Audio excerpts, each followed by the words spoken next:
Hello, Sarah of SEK Handmade here. Today I'm so excited to share with you how to work a modified chain. You're going to be able to use this in your lace work with treble crochets to make it look absolutely amazing. Let's go. I wanted to start out by showing you this project where I used the modified chain because I think knowing the purpose of it helps you understand what you're doing. So this is an open lacy stitch with some tall stitches throughout.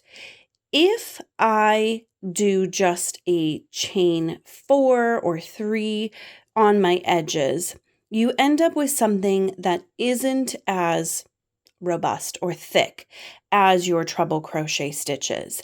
But if you chain and then create a stitch, you end up with something that is chunky and way too thick. So this is for uniformity. That's why we're doing it. The truth is, if that stresses you out,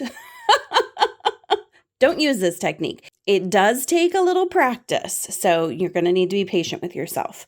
But what you can see here is some real uniformity on my edges between stitches and modified chains. So let's talk about how to create that modified chain so that if that's something that's important to you, you can go ahead and make it happen.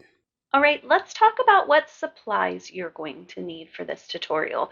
You can pick any weight yarn. I have picked Wool Spun by Lion Brand. This is actually a discontinued yarn, but it's one of my favorites. It's a nice plush, bulky weight yarn. And then you'll just also need a matching hook. This can be whatever hook size you prefer to work with the weight of yarn that you're using. Remember, we're just practicing here, so this combination doesn't have to be perfect. This is a little bit of a challenging technique as is, so I want you to have a base of stitches to hold on to. So I'm going to chain 6, and then I'm going to work like 3 rows of half double crochets just to have something to hold on to.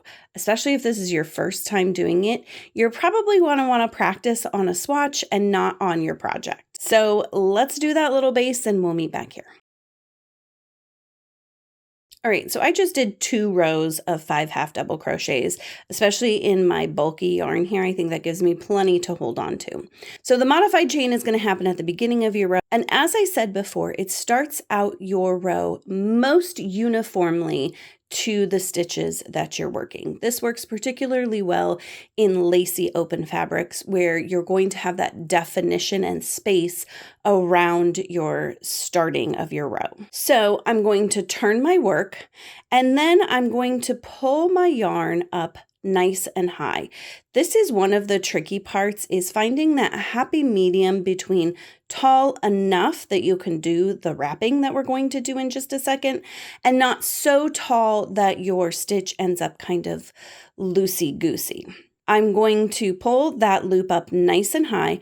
I'm going to trap the loop that's on my hook with my pointer finger. This is important because we're going to wrap our hook around this yarn here. And if you don't hold on, it's just going to unwrap as we go. Hold on tight here. We're trying to imitate a treble crochet, so we're going to wrap twice. We're going to go down and under our yarn. That's once. Down and under our yarn again, that's twice. See how close I am to my fabric here? That's what you want. Then I'm going to, and this part is challenging, then I'm going to insert into that first stitch. So my hook is in that first stitch. My finger is still holding that loop. That's really important.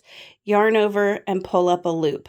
Now we're just going to complete this like it's a treble crochet. We're going to yarn over, pull through 2 loops, yarn over, pull through 2 more loops, and now you can let go of that loop that you were holding in place, yarn over, pull through 2 more loops, making sure you're grabbing all your plies. There we go.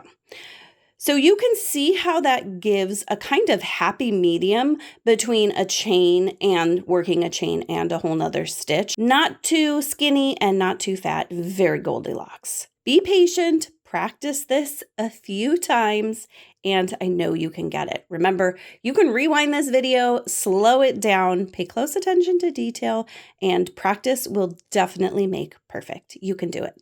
Thank you so much for joining me today. I hope you found this tutorial incredibly helpful. Keep practicing. I know you can do this, and it's going to help you make your crochet look extra professional. I would love it if you would like this video, subscribe, turn on notifications so you don't miss out on any future videos. Thank you again for joining me today, and happy crafting!